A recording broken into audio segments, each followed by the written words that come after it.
crossing the Red Sea. When the Israelites had gone, the Pharaoh repented on what he had done. He commanded his troops to bring all the Israelites back and punish them. The Israelites had reached the Red Sea when they saw the soldiers from afar. There was panic. Ahead was the sea, and behind them were the soldiers coming to kill them. But Moses told them not to worry. He raised his hand, and suddenly strong winds parted the sea to create a narrow dry path. The Israelites hurried till they reached dry land. The Egyptian soldiers also followed the Israelites. But as soon as the Pharaoh's enemy entered the dry path, God made the sea roll back in again. All the Egyptians were drowned in the water. The Israelites saw all this and realized how powerful God was. They rejoiced and sang songs in the name of God. The 10 Commandments.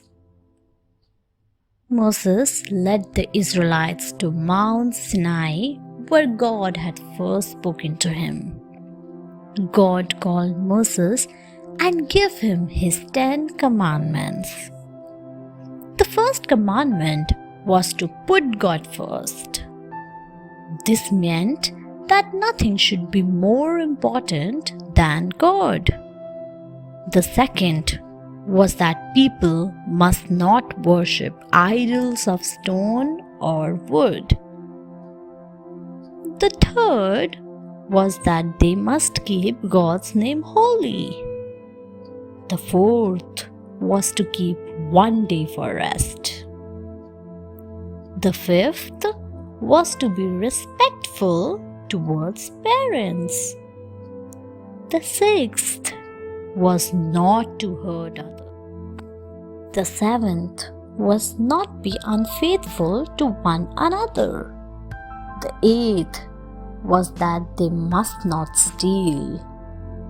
The ninth was not to tell lies. And the 10th was not to be envious of other people. People made a promise to God to abide by these rules. This promise between God and His people was called the covenant. God would be their God and they would be God's people. The Fall of Jericho. Moses had grown old.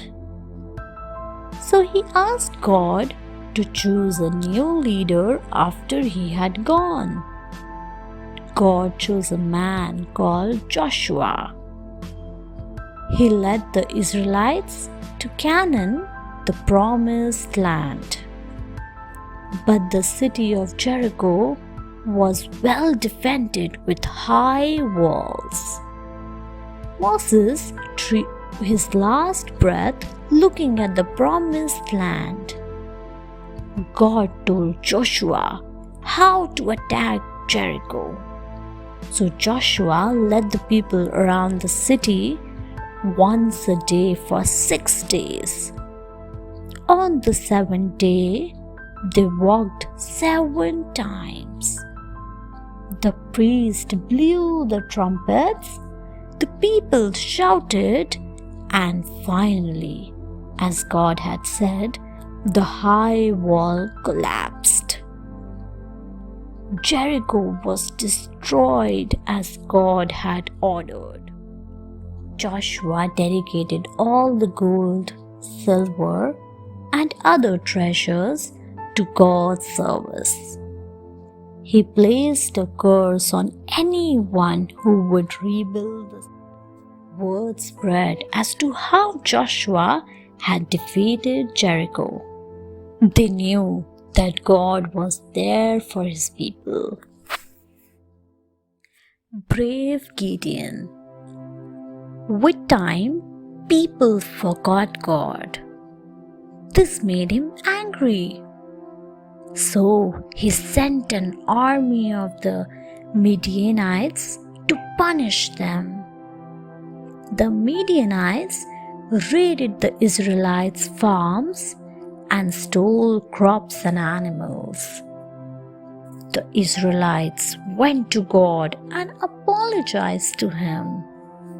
They asked for his help.